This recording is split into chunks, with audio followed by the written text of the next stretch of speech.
muddle my way through IT stuff, but it is far from my forte. I think someone who could actually.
The applicant informed the town manager that the request for a variance on the south setback or side yard is being abandoned. All they want is a rear yard setback variance, not the southern side.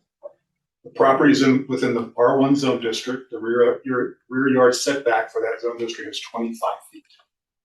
The application was considered by the Planning and Zoning Commission on April 7th, 2026. The P&Z recommended approval of the requested variance for the rear yard setback on the east. That variance would set the new rear yard setback at 15 feet instead of the 25-foot setback for the R1 zone district. As provided by state law, the Board of Trustees is sitting as the Board of Adjustment in hearing this application and the requested variance. This title is not relevant to the proceedings, but there may be reference to the Board of Adjustment in the materials or in the presentations. The proper procedure for this hearing will be as follows. The applicant will make a presentation to the board. It's important to have the applicant explain why all the criteria for approval of the variance are met in this matter. The board is allowed to ask questions of the applicant to clarify the grounds for the variance. You can also ask questions of staff.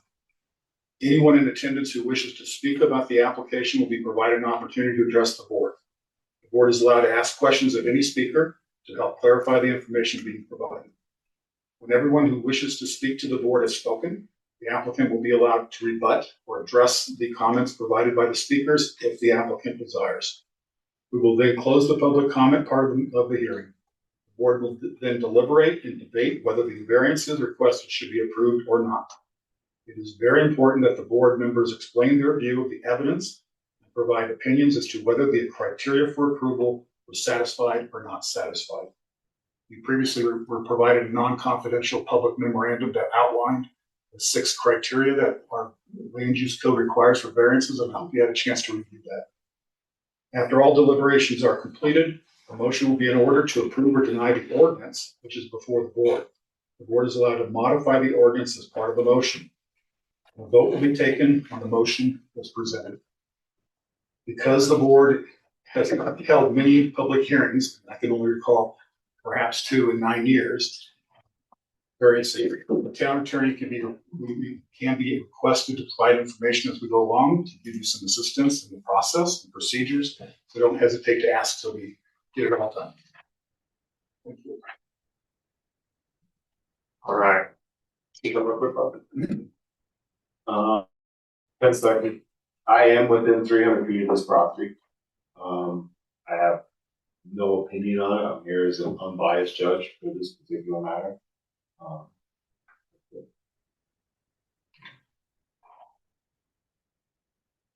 So we're going to public comment.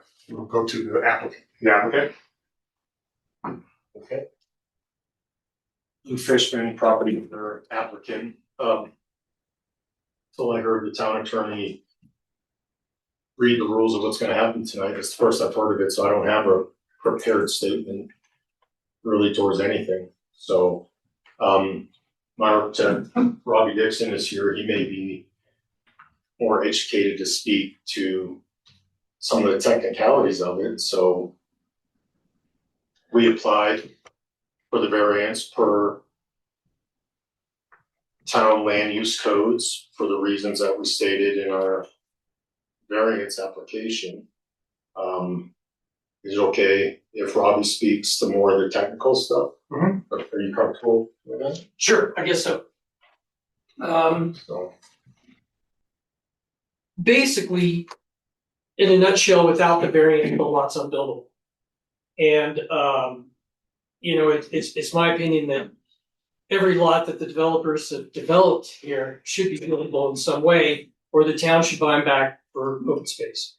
But at any rate, what we're asking for is that the rear yard be considered a side yard, which would be, it's abutting neighbors and they have a side yard setback. So basically, it would be equal to those around it, 15 feet. And this is a corner lot. So basically, it has 2 frontages, one to Gray Squirrel, the other to Wilderness. And if all the setbacks are enforced, 25 feet on each side, it leaves a space about the size of this room. And so by granting the relief on the variance of 10 feet on the rear yard setback, basically making it a side yard, it would be equal to its neighbors and it would make this lot buildable. And I'd also like to say that there's been a long precedent. I've been working in this area for 30 years, and I've had 2 projects in the last year get approved with a similar circumstance, and this whole variance discussion never even came up. One of those is 61 not Tarn Trail, but the Twilight. That was approved on May 6th last year. Same thing. It was a corner lot, and we showed the 2 opposite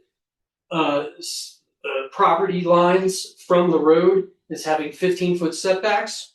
It was approved. There was no discussion. Nothing ever came up. And then back in April, I had another project on the agenda. Same thing. It had a corner lot, 2 roads, and we showed the opposite of those being 15 feet. And the P&Z board and the staff didn't bring up anything on that. And I've worked on other projects that had corner lots in Blue River, and it was a given, working with Michelle in those days, that if you were on a corner lot, then your other opposite property lines, you had a side yard setback, because it wouldn't be fair to enforce a 25-foot all the way around. So I feel like there's a precedent for this to be approved. I think it would be unfair not to approve it, and it would render the property kind of unbuildable. And then what? Then what do you do? So I guess that's all I have to say about that. And I helped Lou by writing some of the language, some of the copy and the variance documents that were requested. So, I just had a lot of experience working on projects in Blue River in general, but specifically projects that happen to be on corner lots. Thank you. Okay. Thank you. Should I sit or you guys ask any questions? Or Oh, yeah, it's fine. So I guess, just right off the bat, I guess I'd have a hard time saying it's unbuildable because your patio goes into the setback. Patios can, Okay, by code they can. as long as it's not above 30 inches above grade. okay. So it's the actual house going to the setback. Yeah. Yeah, we're pretty hamstrung because there's wetlands that we have to stay away from. And again, you say corner lot, I say triangle. So we have three sides. What's the front, what's the back, what's the side? Well, there's actually 4 property lines. Well, yeah. It's just one of them's really small. Yeah.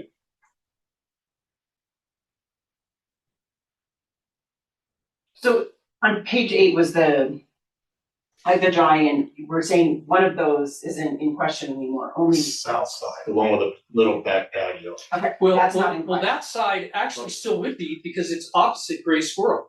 So if you're saying that any property line opposite a main thoroughfare should have a rear setback, then technically that one should be 25 feet too. But that's not declared to be a side setback by the planner, the town's planner, this is side yard. Got So it. it's That's, I just wanted to. But that the seems way arbitrary. you're drawing. That seems arbitrary. What's the definition? I'm just asking questions. Right. And I'll take a win off of what I heard the town attorney just say that it's a side setback, so. Yes, that's why. Yeah. Yeah, thank you. So we meet that side setback. So an observation I had, Barry Swinson, is that had we not had the sewer line come in, and you would have had to put a septic system, I don't know that even reducing the setbacks would have allowed you to build. a We normal would septic. have, yeah, I'm sorry. But that's just something I wanted to kind of clarify. Yeah, That the sewer has allowed this to be Yeah. a reasonably buildable lot, where a septic system would not have, yeah, under any circumstances. Well, the fact that there's a little bit of wetlands that's been Yeah. delineated on there by the 285 engineering, yeah, I think that would have been a challenge. we wouldn't have bought the lot if there wasn't sewer. We were told by the previous town manager that it was due to everything that happened prior to us being the owners. It was buildable because of the delineation and the building footprint, which is limited. So that's why we moved forward with it. It had been for sale for a very long time. Thank you. Anyone else have any questions? I'll take that as a no. All right, well, thanks. Thank you. We're going to have public comment now. If someone might volunteer to go first. With me. Shannon Cahill, 43 Wilderness Drive, representing the south side property line that is apparently no longer in need of a variance, which still confuses me. I would like to follow up with the town attorney, or we can discuss it here, where side yard and backyard setbacks are discussed and determined in code. I spoke to the town manager today. He said it was P&Z who decided that one was going to be side setback and one was going to be rear setback. I can't find that anywhere. If you look at the plans, the south side is designed and built as the backyard. The south elevation shows big sliding glass doors, a deck. That's clearly where the outdoor space hangout is going to be. But now that it's been judged a side yard, that patio deck is within 9 feet of my property line. That kind of sucks.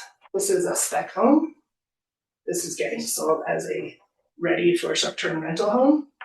The plans show owner's closet, owner's bathroom, owner's bedroom, that screams short-term rental. So now, because it's arbitrarily been determined that the south side is the side yard, there's no chance to have that looked at or examined by the board tonight. So I just want to say that one first. I did provide written comment, and I think it's clear that the 6 criteria that need to be met for variance are not being met by the applicant. Namely, the lot is buildable. Can you put a 4,000 4-bedroom, 4-bath house on it? No. But she for a 1/3 of an acre lot, triangle lot with wetlands on it? I don't think it should be. And then also for variance, it can't be something created by a previous owner. Well, I used to own a lot. I bought it, my husband and I bought it from the Winklers, who bought it in 2015. And when they bought it as one property. That's evidenced by the deed and the ILC I have in the packet. They attempted to vacate the lot line. When we bought it, we're like, hey, let's reestablish it. We'll keep that nice little one. Not much can get built there. It won't infringe on 43, the primary lot, and it'll be cool. Maybe we'll sell it off, gain some cash. Maybe we'll never build on it because the wooded buffer is really nice. So when we reestablished those 2 lots, we knew exactly what we were doing. We were constraining what could be built on that lot.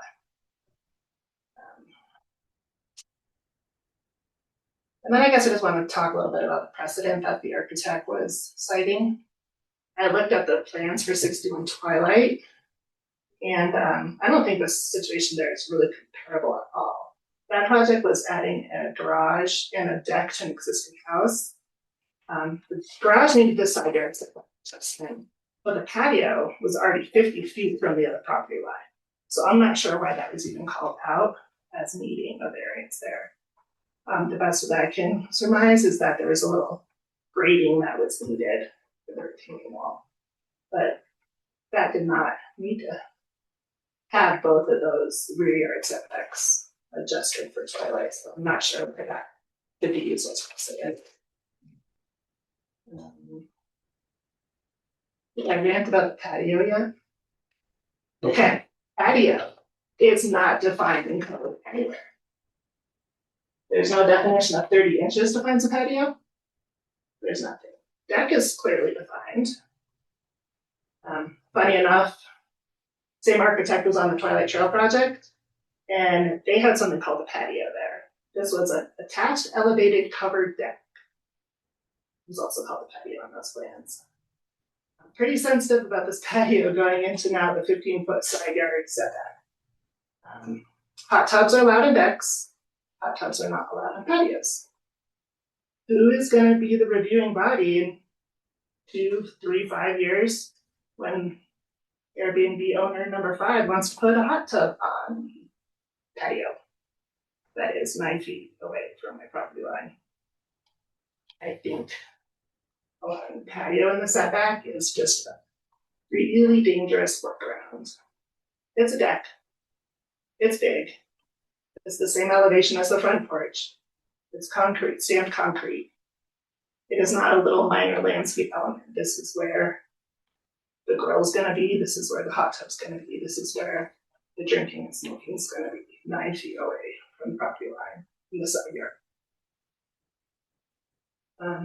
As the trustees, it's your responsibility to independently evaluate the variance request. It doesn't matter that staff checks some boxes, P&Z gave it a quick look. You need to look at the facts. The variance doesn't meet the criteria, and it will significantly and permanently impact the surrounding neighborhood. I'm asking you respectfully that you deny the variance request for 15 Wilderness. I'm happy to have any questions or discussion on anything I've said today or submitted in the packet. And I would like to clarify, we were all under the impression that there was going to need to be a variance to both sides when the packet was put out. That's what's shown on his plans. That's what's shown on his application. 2 rear setbacks, 2 variances are needed. somewhere, someone determined window ironing that for the south. I might have approached this argument a little bit differently, but it's still the same effect. I think that's all I had to say. I'm happy to chat if anyone wants to look at any of these things closer. Is it appropriate to ask a question? Absolutely. For clarification, round clarification, is a hot tub not allowed on the patio? I don't know. You said a hot tub is not allowed on patios, but it is on a deck. I got that from looking at the building code and what Kyle told P and Z at the April hearing when the question of the patio was brought up. So, that is my So understanding. a follow-up question, thank you, would be to the architect and applicant. Is there any way to perhaps look at a different location for the patio? Like, We've engineered the deck in front of the living room to have a hot tub there. So, because we knew that a hot tub wouldn't be allowed on the patio, which is accurate. So to clarify, the deck is on the Wilderness side of the street, Above the garage. above the garage. There's nothing planned for that back patio. As Rob said, they're not allowed back there. There will be no electrical provision for any said hot tub. It's a small patio. That's all it is, on grade. and you're saying the hot tub deck is up on the second level? Well, we planned for a location for the hot tub, but we don't have it in the plans. But we engineered the deck that's above the garage next to the living room to be able to have, to handle the weight of a hot tub if some future owner wanted to do that. Just knowing that, if someone wanted to do it, there needs to be a place for it. And that's where we engineered for it. Knowing that hot tubs can't be out in the setback. I mean, that's what that's my interpretation of the code. That's correct. That's correct. Okay, thank you. So in the structural, that's engineered for hot tub. Yes, it is. The upper deck is, yes. Yeah, Above the the garage. waterproof deck that's above the garage. It's a very expensive assembly. I think any deck has to be able to load a hot tub, doesn't it? What's that? Doesn't any deck have to be able to load a hot Not tub? necessarily, but anywhere you want to put a hot tub has to be engineered to receive it. And I guess I'd also want to add, I forgot this part,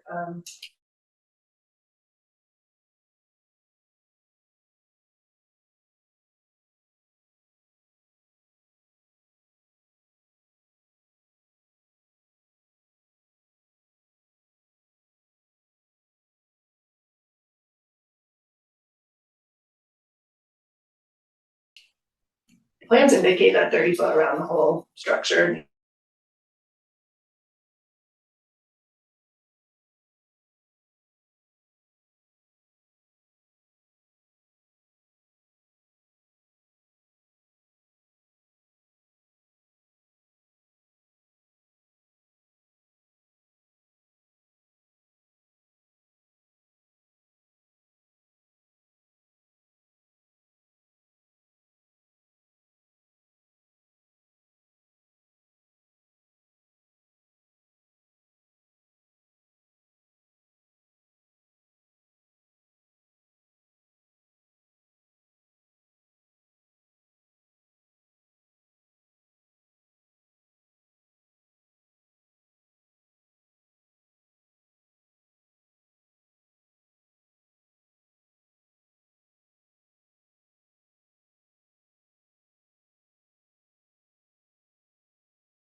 What did you make restrictive on it or We knew intentional? by reestablishing that existing lot line between the two, Uh-huh. it would restrict the hell out of it. Did you change from the previous lot line or just? No, because it reestablish was two, the Winklers bought it in 2015, brought it to one, because that made a lot more sense. Nice acre lot with the little existing A-frame on the lot.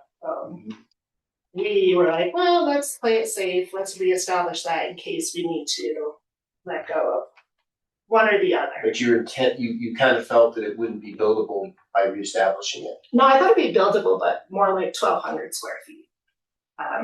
I scaled it out, I looked at other things, I talked to Michelle, it's like, if I'm gonna buy this, could something be built in the future? And the answer is yes, but something like of a more reasonable scale. 4-bedroom, 4-bath on a 30-acre. Would you consider 1,200 square feet reasonable? Would you still be able to fit the 3 cars that are required within the setback? Yeah, let's refrain from having the audience ask questions. Yeah. Okay,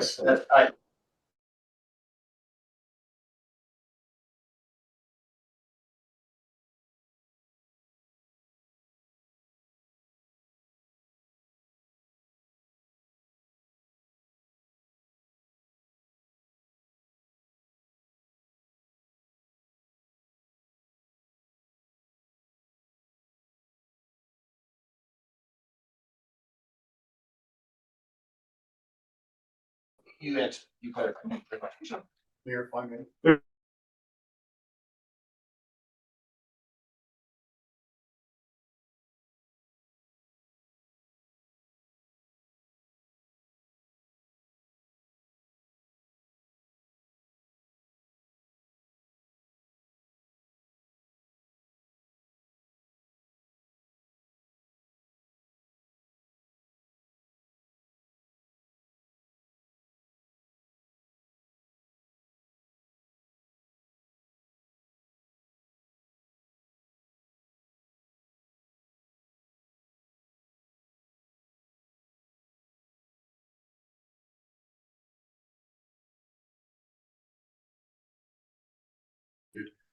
It may have been reestablished because of deed, because the properties were recognized as true, so it could be deeded legally. But our information is that the lots were created at the time of the original platting of properties in the 1960s. So that lot size configuration was established long ago, well before the town had regulations, zoning regulations, or subdivision regulations. So these lots were basically historic.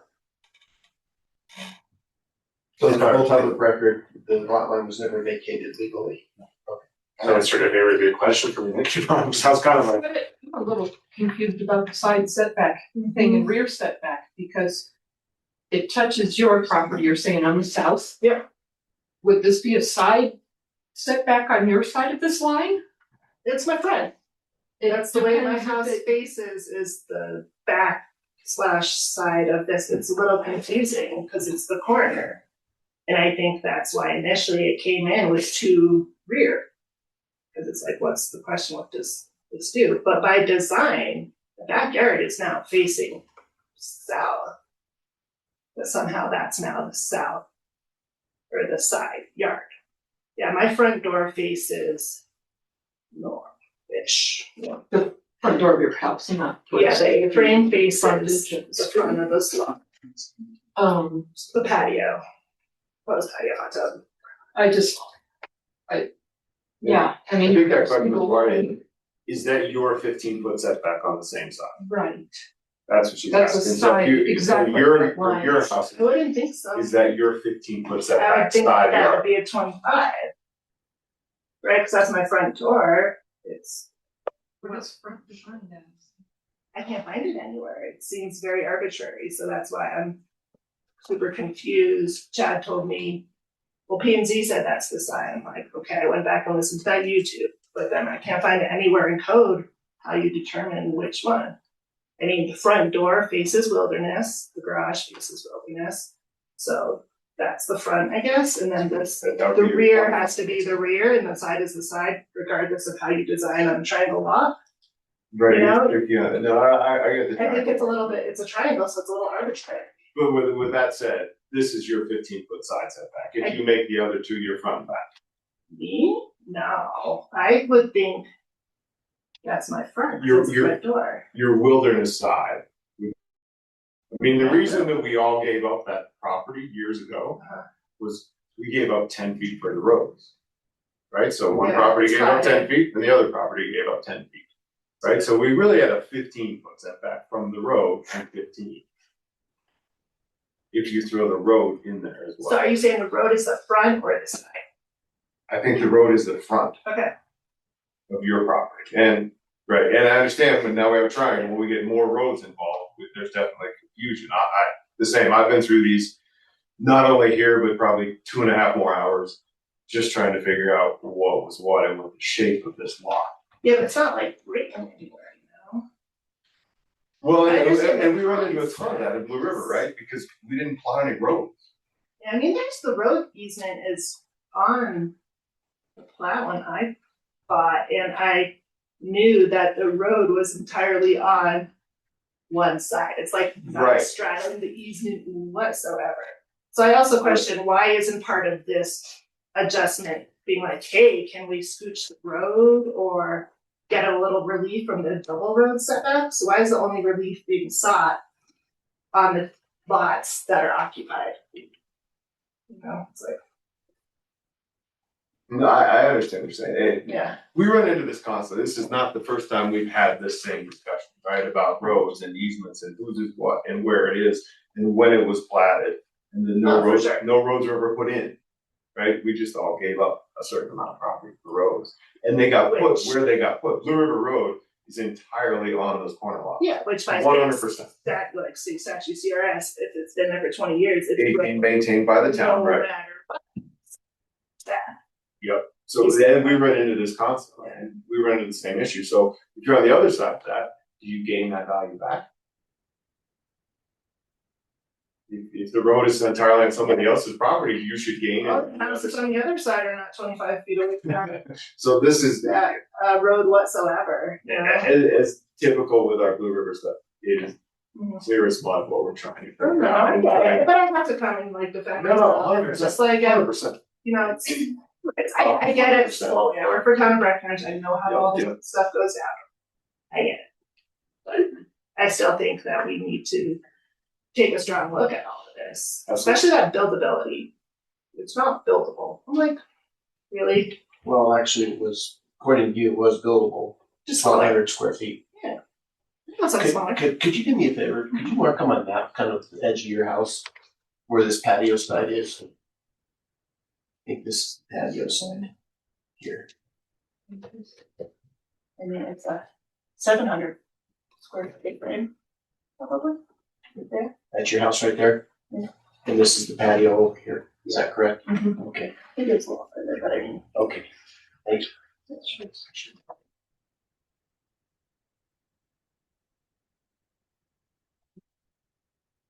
Could you slide that down, Laura? Just you just pass it up. I see it here. Let me see. Not at all. Anyone else have curiosities? How many square feet is your house? It's a 700 square foot apron, It's original. 742, yeah. Mhm. And I don't live there now, I'll be fully transparent. I have one ton renters, but I was hoping to move back there after my kids leave and I don't have to have so many bedrooms. I would love to move back into the cabin. Thank you for your comments. Thank you for consideration. Hi, I'm Erin Graven. My husband and I live on the other property line. We're at 48 Graceful Lane, so we're lot 231. And to be honest, now I'm completely confused about the rear and side. We looked at it and thought that the front of the house, the road would be front, so we would be the rear, but I just don't even know how to address that. I'll just move on with my comments. I'd like to thank you for the opportunity to speak, and I hope that you got our packet of information that included our objection letter and our opinion letters. And there's a lot of information in there that obviously I can't cover in 5 minutes. So, and forgive me for reading, I don't like just public speak. So as adjacent property owners, we respectfully ask the board to deny the variance request for lot 230. We're not opposed to development on the lot, but we object to the 40% rejection of setbacks along 2 property lines and don't believe that the request meets the 6 criteria of the land use code that are required for the variance to be granted. The first is extraordinary hardship, and the physical conditions of the lot, the size, the corner configuration, the setbacks were all known prior to purchase. and the inability to construct a large home does not constitute an extraordinary hardship that prevents reasonable use of the property. And we argue that the issue is not that the property is unbuildable, but it just it won't accommodate a home that the applicant wants to build. Second is the deprivation of privileges. And 3,000 square foot, four bedroom, four bath home should not be considered a baseline privilege or entitlement for someone that chose to purchase a small lot. The applicant is not being deprived of privileges. In fact, approval would grant him a special privilege unavailable to other corner lots. The variance would convert an appropriately priced small corner lot into a more valuable lot with a larger building envelope. Third, extraordinary cost or expense. I don't think any evidence has been presented that a code compliant home would constitute extraordinary costs. Fourth is self-imposed condition. The need for the variance results from two voluntary decisions made by the applicant. One, purchasing a small corner lot with no setbacks, and two, attempting to build a home that's too large for the building envelope. And we understand it makes financial sense for the applicant to purchase a less expensive property and then have the town fix the lot to fit his desired home, but we don't feel that that's how that process should work. The fifth, injurious to other properties. To be honest, that corner lot was a selling point when we bought our property because we knew only a small home would be built there. We also have a road running through our lot, so it takes away some of our property, and just knowing that we'd have large setbacks and a smaller sized home next to us with large setbacks was a selling point. We had an appraiser and two brokers confirm that the variance would materially harm adjacent properties through loss of privacy, noise, increased ceiling crowding, reduced light and openness, removal of trees, buffers. That, again, on the plan, we understand fire mitigation, we understand, get what needs to be done, but every single tree along the entire, from the property line to his house will be removed. And that definitely diminishes character. Two independent brokers confirmed that there's definitely a direct financial benefit to the applicant by inflicting harm on adjacent owners, estimated 5 to 15% potentially of loss in property value. Additionally, while the adjacent properties lose value, the applicant actually gains property value with sort of free additional buildable space, as the variance enables him to build a much larger home than the property currently allows. Sixth is really important to me, the least modification possible. The current design does not feel like it's the least modification possible for a reasonable use of the property. There's no evidence that alternatives were presented or seriously pursued, such as a smaller footprint, reduced garage size, a setback reduction on the west side, or a more modest relief request. The proposed design seems to focus on maximizing the side of the home rather than minimizing impacts to neighboring properties. In conclusion, the property can be developed without the variance. The applicant chose to purchase and has a choice in design. The request is excessive, injurious to neighboring properties, and not the least modification possible. It significantly benefits one owner while negatively impacting others. The appropriate path, we feel, is to design a home to fit the lot the applicant chose to purchase, and not fix the lot to accommodate his desired home. The priority should not be entitlement to a certain size or style of home, but a focus on a plan that works within the existing lot limitations. So finally, under section 730D7 of the code, failure to satisfy just one of the 6 mandatory criteria requires a denial of the application. We believe the request fails multiple criteria and respectfully ask the board to deny the variance to protect neighborhood character, preserve fairness to adjacent property owners, and uphold the integrity of the town's zoning standards. I appreciate your time and your consideration. Thank you. Anyone have any questions? Don't have any questions, or I just have a clarification question. Yeah. Yeah, well, finish up with her. With regard to Yeah. square footage that was mentioned, people keep saying 4,000 square feet. I said 3. Oh, okay. It's 4 bedroom, 4 bath. 3 I heard house. 4,000 several times, and I just wanted to clarify, it is a 3,000 square foot, counting the garage. Yes, Thank you. including the garage. Including. 2,400 square feet. I think it's 1500 square foot footprint. I'm going to follow up with the same question he had asked. What size is your home? We, oh gosh, we kept our, I don't have any idea. But I would say that we purchased a lot that fit the size of the house we wanted to buy. We didn't ask for variances, and we built what our lot could hold. And just in relationship, which direction are you? We're on the east. So if you're sitting on our balcony, you're basically looking at the whole line of So you also have a corner lot, right? Oh, no, you're on the east, you're on the others. the road, Gray Squirrel goes through our property, but we don't hit the corner. Does that property show on this map as well that already have? I think you're 231. Yes. Can you mark that on there? Yeah, that's that property.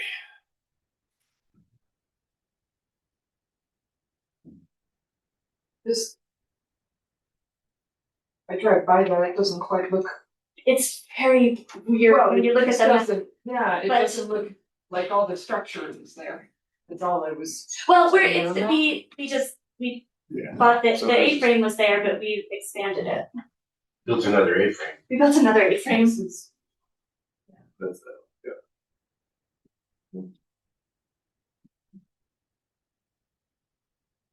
Heather, you pass that down. Yep. You got it.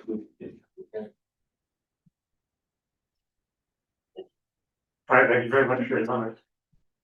Any other public comments?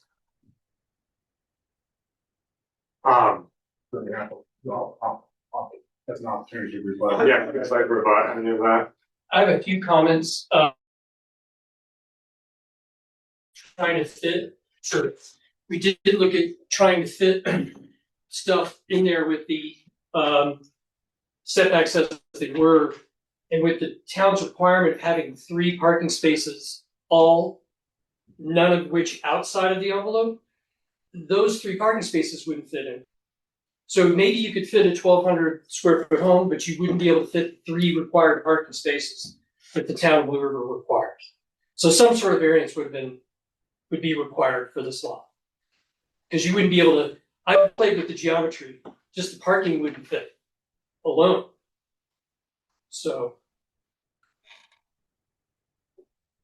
And also on the 61 Twilight project, the garage addition wouldn't fit if that east property line was considered a rear setback with 25 feet. Yeah, I'm just saying the rear setback wasn't needed on. Well, We're not- Twilight, it takes a We're corner. not debating with So- the public. I was just bringing that up because I've worked on multiple projects where there was relief for, the back when you're in a corner situation. Where you've got a 25 feet off the existing roads and the other 2 sides have been considered 15 foot. Because if all of them are 25, it's very limiting. I'd say in an unfair way. And it just hasn't really been addressed in the code.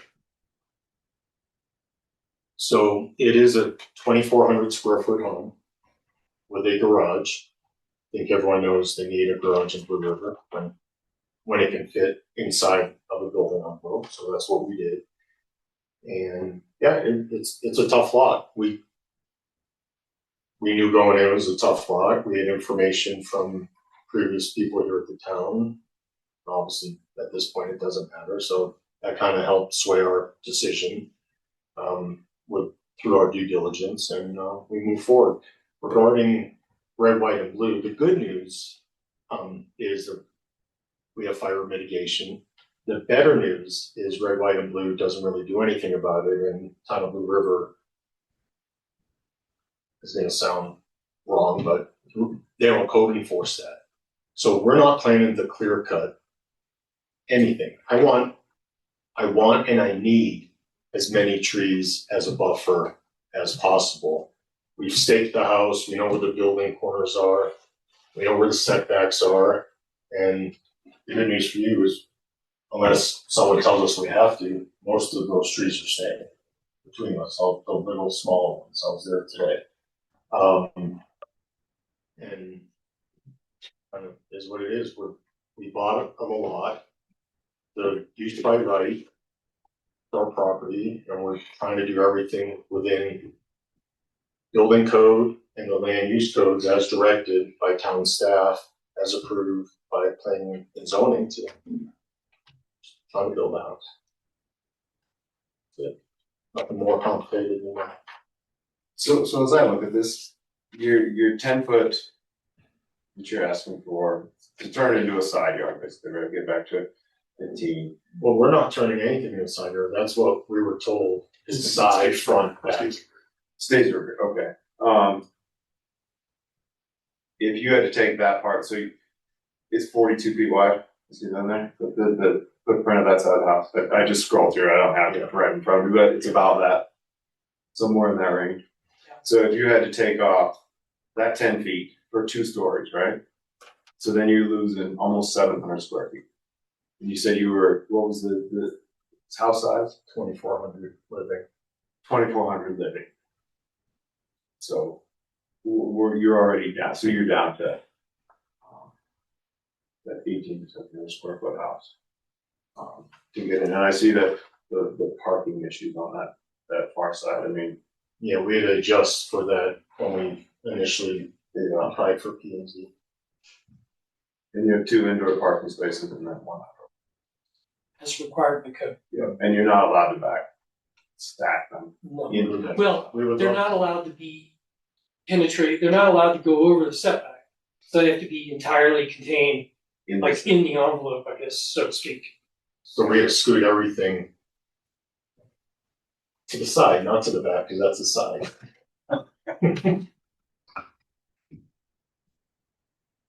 That's all. I have. And the wetlands delineated part kind of pushes the whole thing south. I mean, it gets so small at that front section, I don't know. Yeah. Even with the wetlands not there, I don't know It that kind you of comes can. to a point there. Yeah, I don't know what you could really accomplish in that. Talk about the triangle.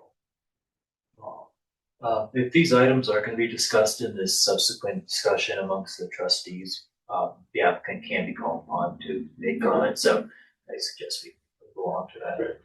All right, thank you, thank you. All right. So we just, We close the public, I'm gonna close the public hearing. and you'll have deliberation debate amongst you about the criteria. All right, you guys ready to deliberate? Anyone like to start?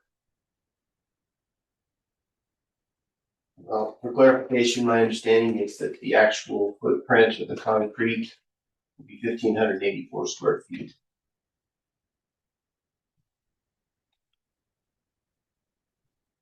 That's the actual house, garage, and then not counting the It's, outside part. it's on sheet A, one of the plans, I'm looking at. I didn't bring the plans. Oh, okay, so, We have. so just for clarification, it's a 3,000 square foot structure when you conclude the garage. It's 2,400 square feet of living, Correct. but 864 square feet of that is above the footprint. This is the second level. So you've got an area of roughly 1,600 square feet on the ground, is my point, of disturbance, Yes, not including the one outside parking space. correct.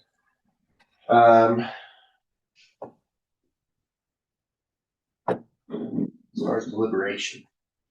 You have the criteria in front of you, and you've heard testimony or evidence with regard to what might play into your determination on the criteria. So it'd be appropriate for you to look through the criteria and try to tie the evidence to whether or not that criteria is met. Do you have opinions on whether the criteria is met? It's your opinion, you're the judges. Well, Well, let's just start. I can start that. Well, You provide opinion. let's just start with criteria 1 and go through them criteria by criteria to make this. Okay. Because I feel like if we get to one Yeah. that we don't feel like can be met, then we've already kind of come to a conclusion because all 6 can be met. So I think we should start with number Okay. 1. And I'd love to have you start, Mark, but I just think that we should do it. No, that go way. for it. No, go. No, No. you would start with criteria. I gotta get to criteria number 1. the existence of extraordinary physical conditions or circumstances such as the property's size, shape, location, topography, floodplain, or steep slope imposes an unreasonable hardship in the development of the property. I think they've met the criteria. I absolutely. I don't. I think it is buildable. I think that the hardship isn't that it's not unbuildable, it just doesn't fit the 3,000 square foot envelope.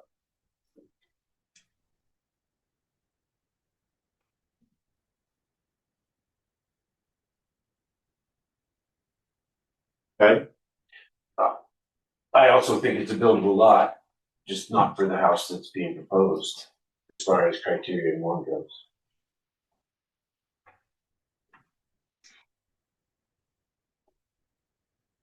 Can't remember on the criteria where something reasonably can be built in comparison to the rest of the neighborhood. Is that criteria number one?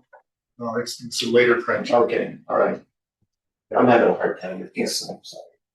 Like, I can like pull my computer up because it's not functioning.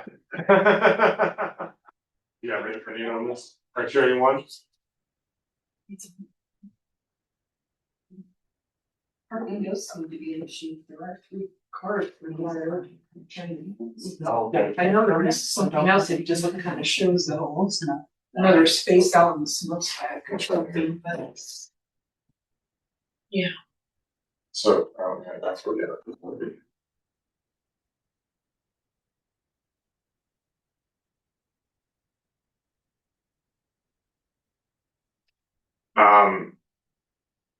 Due to the hardship to cause the owner approaches associated with development enjoyed by most of the other properties within the neighborhood.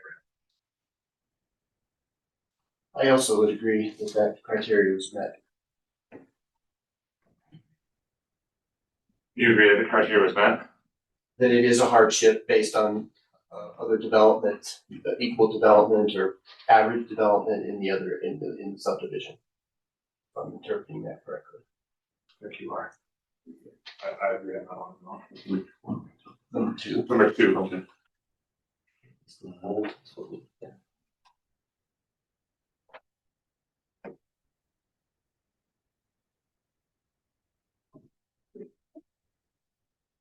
Anyone else have anything on that?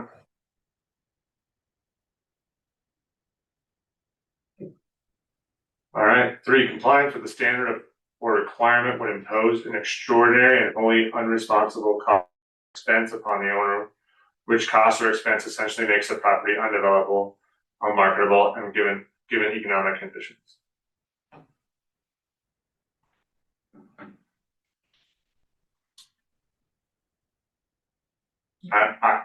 Anyone want to go? I don't know. I mean, I think I have to go back to number 2 and what reasonable size. And so if you want to build a reasonable size, or if you had to build 1,200 square feet, that's not reasonable, which in my opinion would be undevelopable or unmarketable. 1,200 square foot house is Yeah. unmarketable. Right. Especially when you put in a garage or requirement for a garage. I think. Is there a requirement for a garage or just 3 parking spaces? Yeah, for a garage. You have to be able to park 3 cars outside of setbacks on the car. I know, I'm just Okay. clarifying that, Yeah, that's good. That's good. because that would be my question with the garage, is like, you just had 3 outdoor parking spaces, which I know that's nice to have a garage in Blue River, and I have no doubt of that. Oh. As someone who has a garage in Blue River. So part of number 3 is an unreasonable cost or expense, which I'm not sure is applicable. But the other part, making it the property undevelopable and unmarketable, I think is applicable. 100%, I just am curious, like, I guess, in my mind, a 1,200 square foot home is still sellable in the market of Blue River. It might be sellable, but it's not what most people have. 100%, I'm just trying to look at what's realistic for, he's not looking at a 4,000 square foot house, which I might be pushing it a bit. This is a what is it, 2,400 square foot living area. I question the number of bedrooms in 2,400 square feet, but that's not why we're here. yeah. A 2,400 square foot house is not huge house. It's reasonable for the homes that we have in the river, and that's what I'm basing my, my thoughts on. And Larry and I are looking at this the same way. Okay, perfect. Does anyone else have anything on this? Or we're deliberating? The need for a variance is not a result of the owner's or owner's own procedures, decisions, actions, or inactions. something that they created prior, is that what that means? It's typically that they're not asking for a variance because of decisions they've made. Example would be they built a garage in the property and they were claiming that the garage causes them to discover the variance reduced. Their decision to build the garage there. So using that as an excuse or reason for variance wouldn't be acceptable in the criteria. So that the owner or their predecessors make decisions that generate need the request for the variance today. I think that's kind of the primary one right there, right? The house was built bigger than what could happen on the land, right? On that piece of property. So it's kind of a self-inflicted hardship. That's what it's asking you to determine. That's what I believe happened here.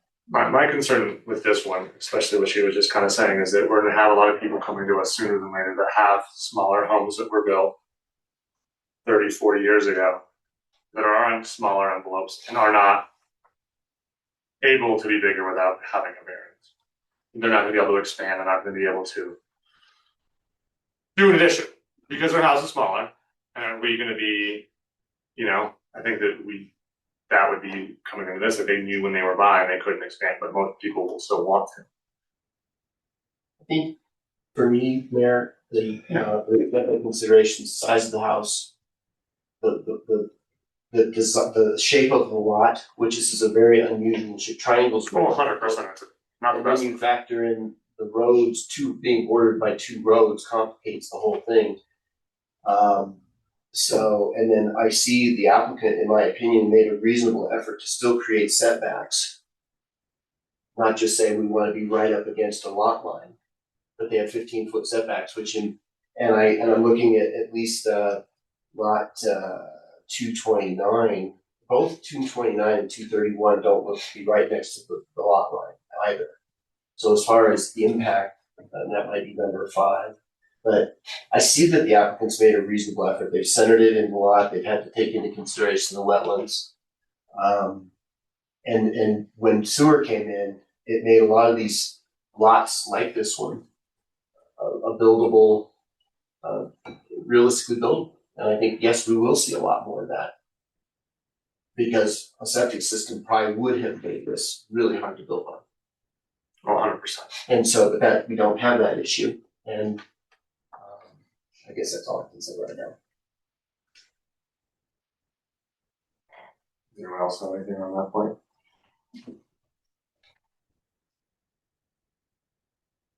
I don't think anyone have done anything to reduce the hardship. I think they tried to put a house on.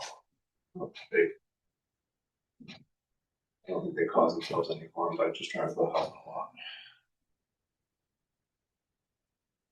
The granting, all right, so number 5, the granting of a variance will not be materially detrimental to the public welfare, interest to the other properties in the neighborhood which are located within the town. And based on the location of the homes and the people that are here tonight, I don't see this as being, certainly anything being built there is going to impact your house, your homes. But I get the impression, the assumption that was probably nothing was going to be built there at some point. So,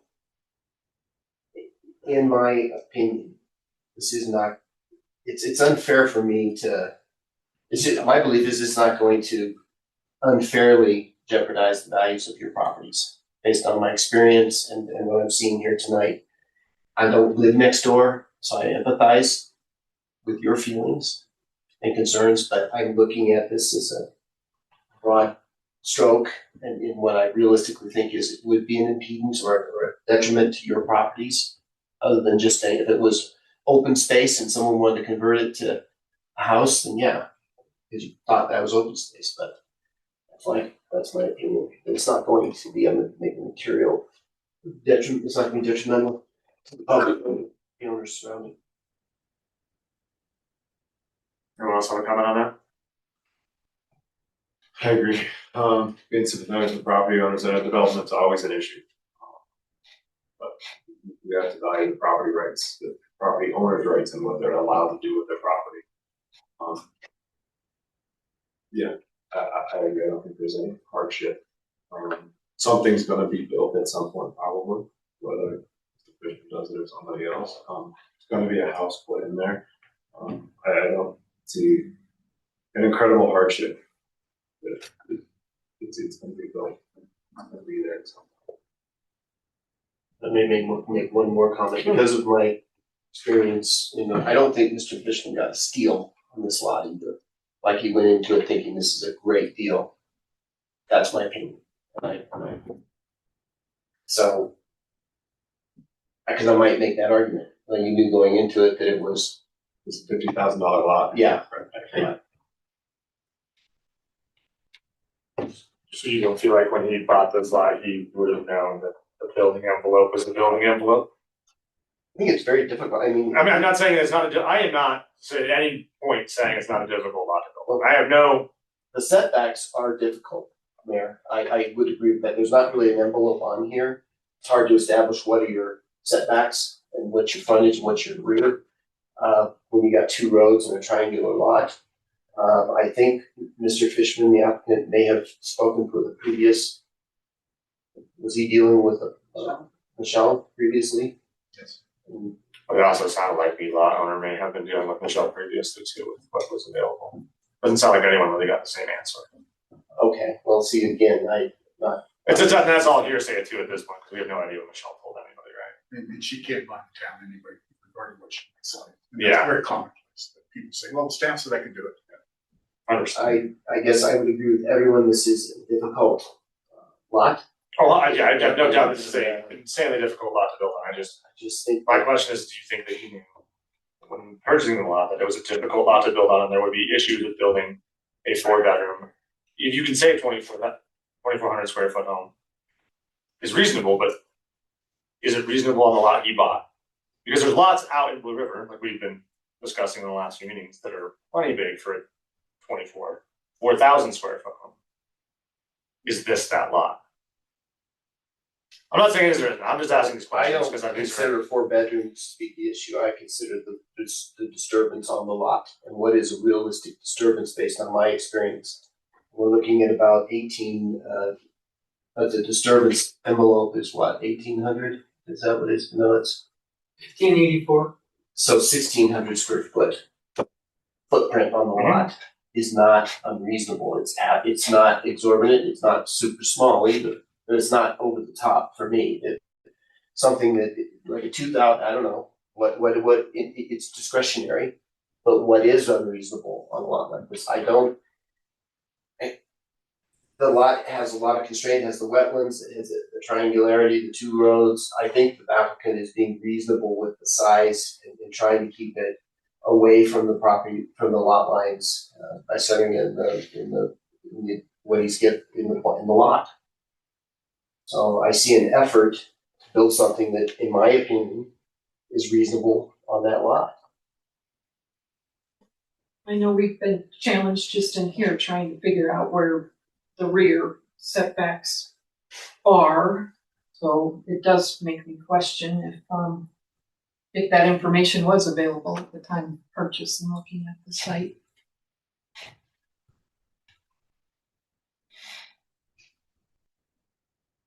All right, 6. The variance granted will be the least modification possible to permit the owner's responsible use of the owner's property.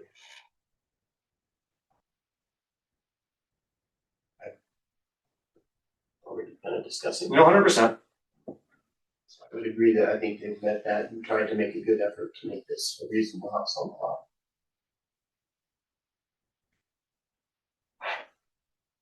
Does anyone else on the board want to talk about anything else? Have any other comments?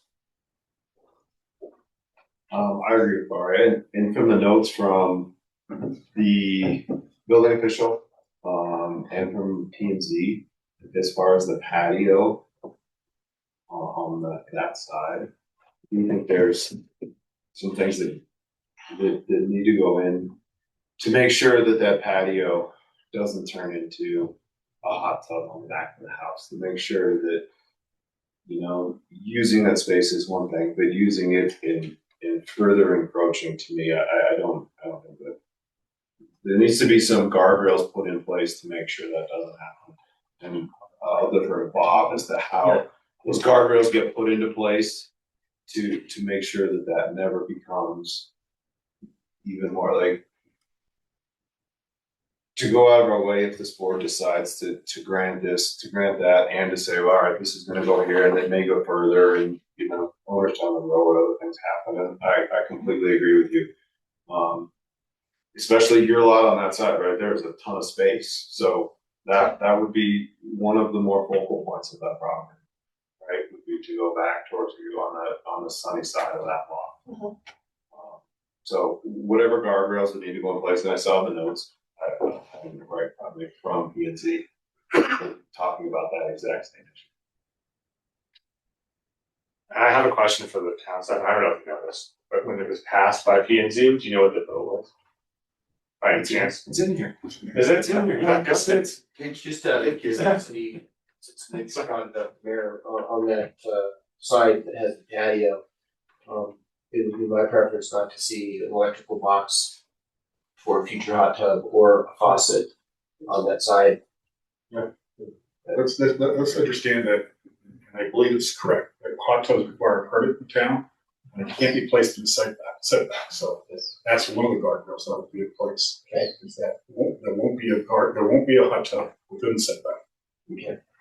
And just enticement by not placing anything on that side that would give anybody the impression, hey, we've got a faucet on this side, fill a hot tub from that side. That goes to building code. It's not. Okay. I'm not sure we can have the Yes, let's just see, I don't Depends on think the we have this to depends on work. the water.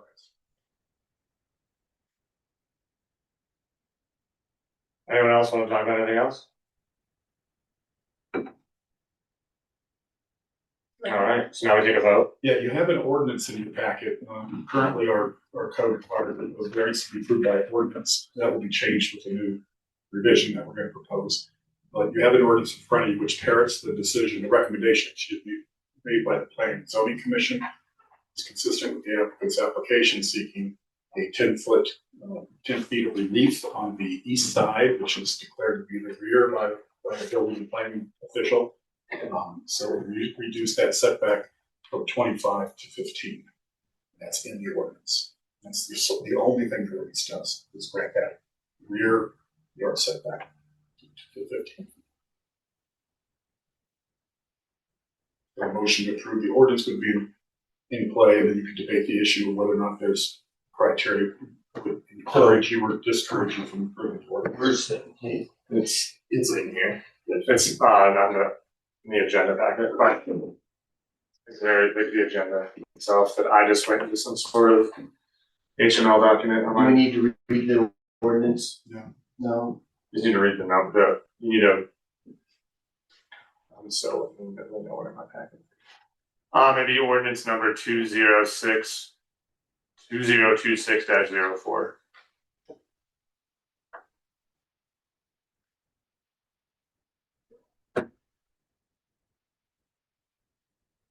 So you can move to approve that if you would like. Okay.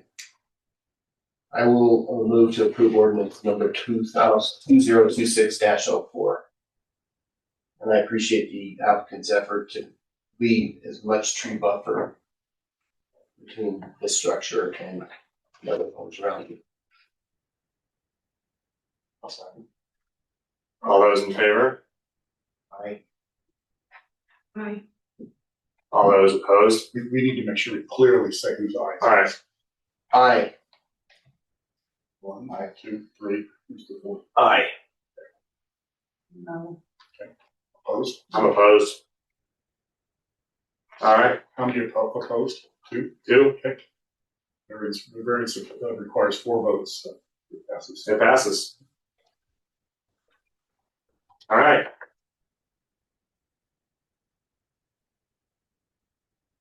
And I motion to adjourn this meeting. Yeah. Do you have anything else for us, right? So there was nothing else on the agenda. so I figured- there's nothing. All right, cool. I'll say. All those in favor? Aye. Thank you. Thank you for your time. Thank you.